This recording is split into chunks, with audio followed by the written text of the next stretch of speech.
Buenas tardes, yo soy David Alfonso Sánchez Vázquez. Esta es la clase de patología general y les voy a estar hablando sobre la epilepsia. Bueno, para empezar, antes de iniciar con la definición, cuando una persona se le pregunta que si sabe qué es una epilepsia, ellos inmediatamente piensan en convulsiones. Aunque sí están correctos con esto, a la vez no lo están. Primero les voy a dar la definición y luego ya entro más a fondo por qué sí y no están bien. Bueno, la definición de la epilepsia es que es un trastorno del sistema nervioso central. Está caracterizado por la repetición de dos o más crisis epilépticas en ausencia de una causa inmediata, aguda, identificable que lo provoca.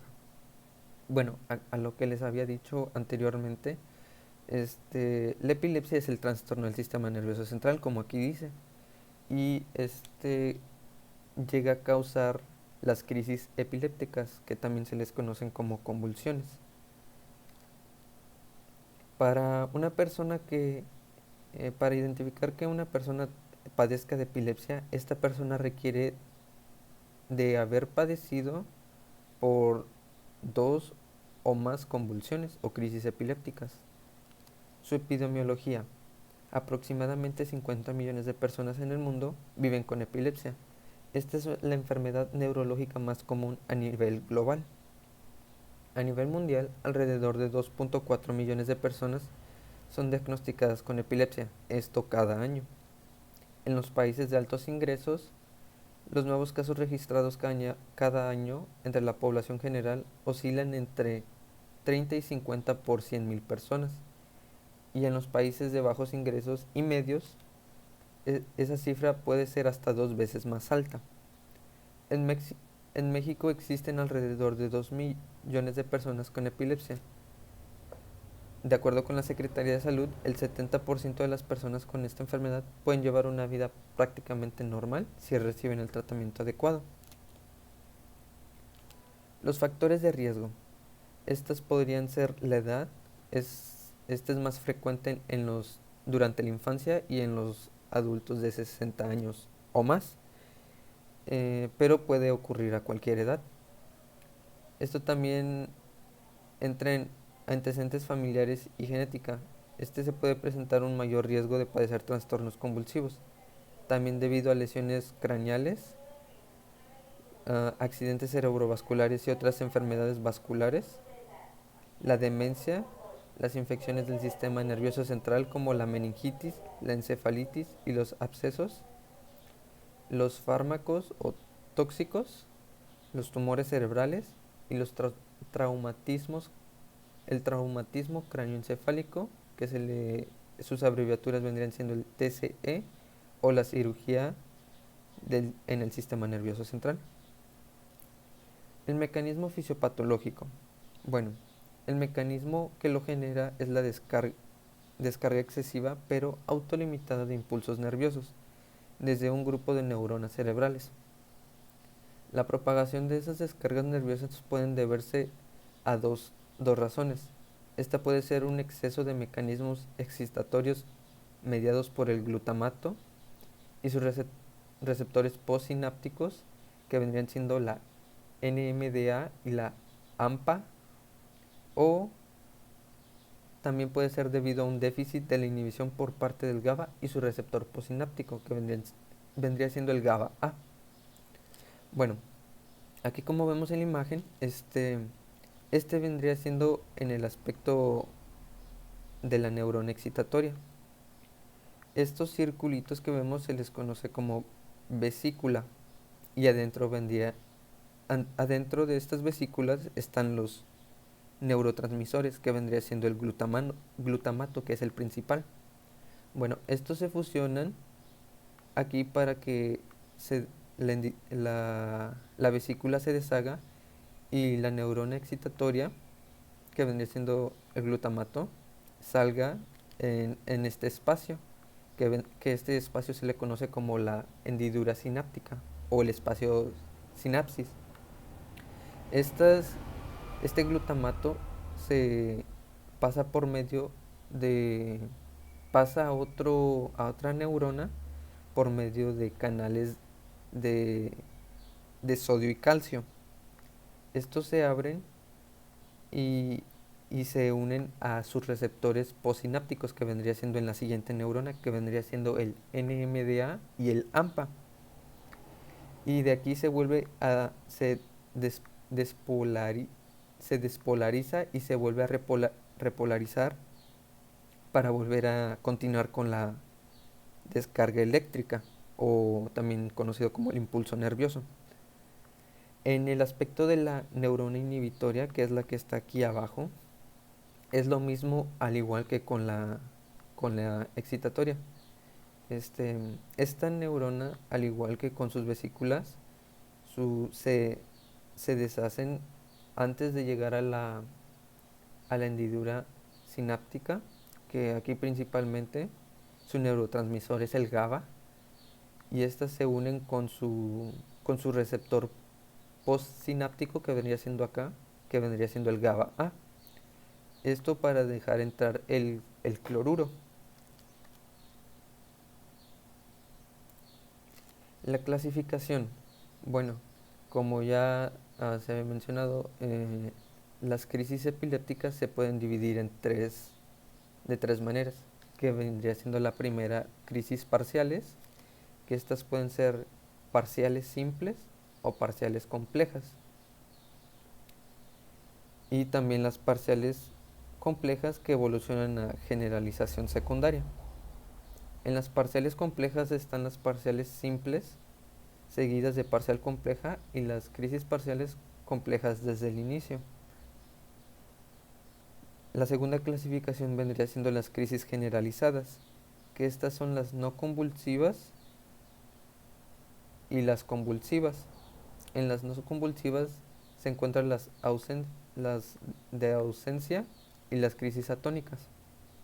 Y en las convulsivas están las crisis generalizadas tónico-clónicas, las crisis tónicas y las crisis mioclónicas. De tercera clasificación también existen crisis que aún no se clasifican. El cuadro clínico. Los síntomas que se pueden presentar serían el desmayo, la fatiga, las contracciones musculares rítmicas, los espasmos musculares, la aura, que son destellos de luz o líneas en zigzag, o el hormigueo, las convulsiones principalmente, la amnesia, la ansiedad, la depresión, dolor de cabeza, parálisis temporal después de una convulsión y somnolencia. El diagnóstico. Bueno, hay tres tipos de maneras de diagnosticar una epilepsia. En primer lugar está la historia clínica, en segundo lugar está la exploración física, y en tercera vendría siendo las pruebas complementarias, que esta podría ser la punción lumbar, pero esta solo se usaría solo en urgencias y por técnicas de imagen, como la resonancia magnética, entre otras cosas. La que más se va a usar es el electroencefalograma, que ahorita lo voy a mencionar. También están el test de tabla basculante, el test de esfuerzo, la polisomnografía nocturna y el ecodoppler de tronco supraaórticos.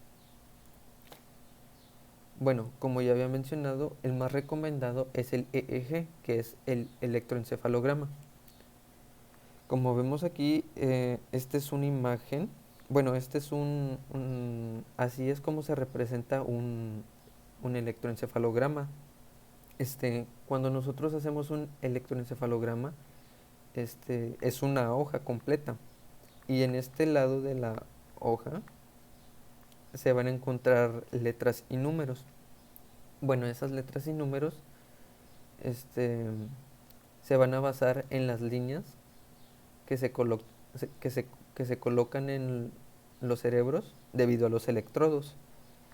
Y aquí vemos cómo es la actividad del cerebro normal, y aquí durante una crisis epiléptica. Las crisis epilépticas, de preferencia es recomendable que se hagan despiertos, porque Al igual que otros diagnósticos como se pueden hacer, este electroencefalograma se puede hacer despierto y dormido.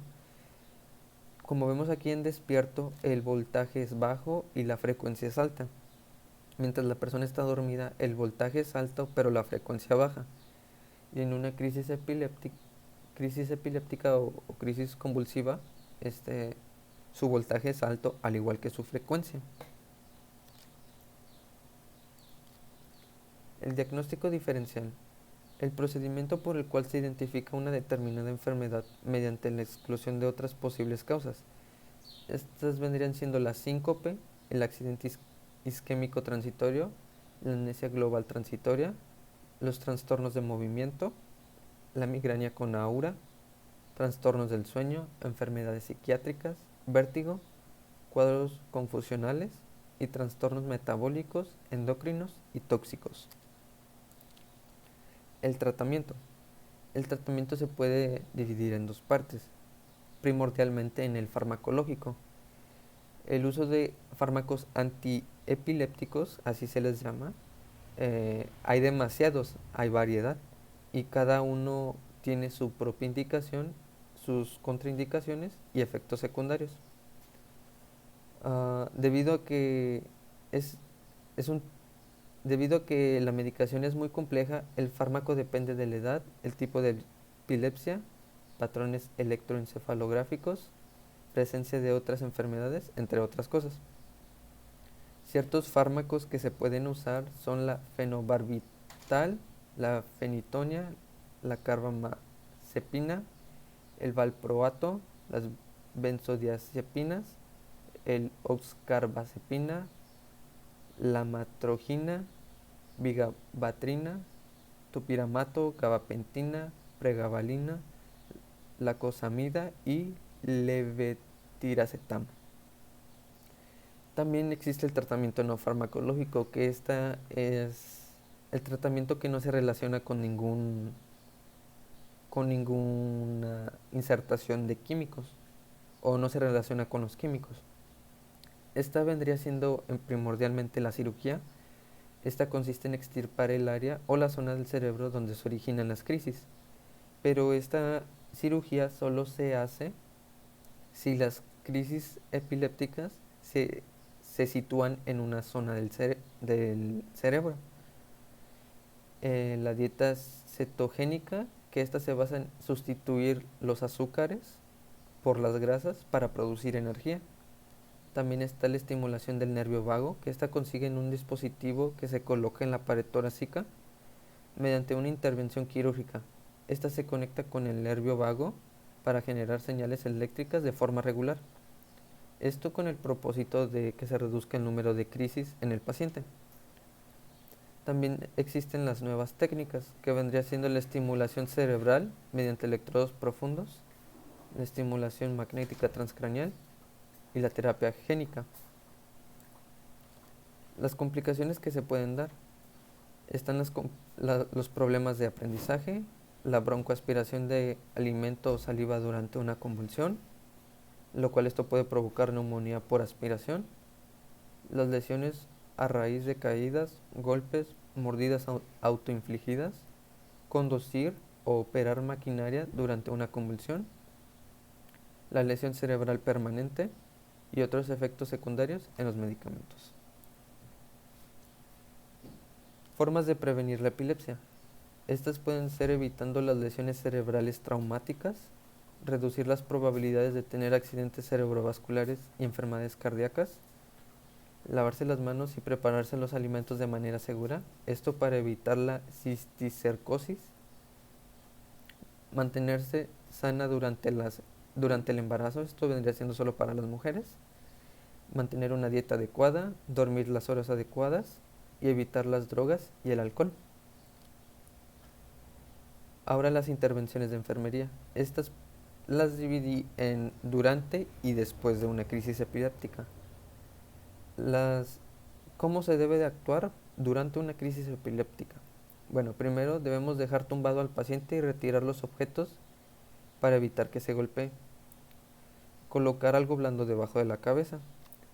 Normalmente cuando una persona tiene las crisis, debemos de actuar rápidamente y revisar la zona que no llegue a ver este, ningún objeto duro con el que se pueda lastimar, ya que estas crisis hacen que la persona se mueva involuntariamente.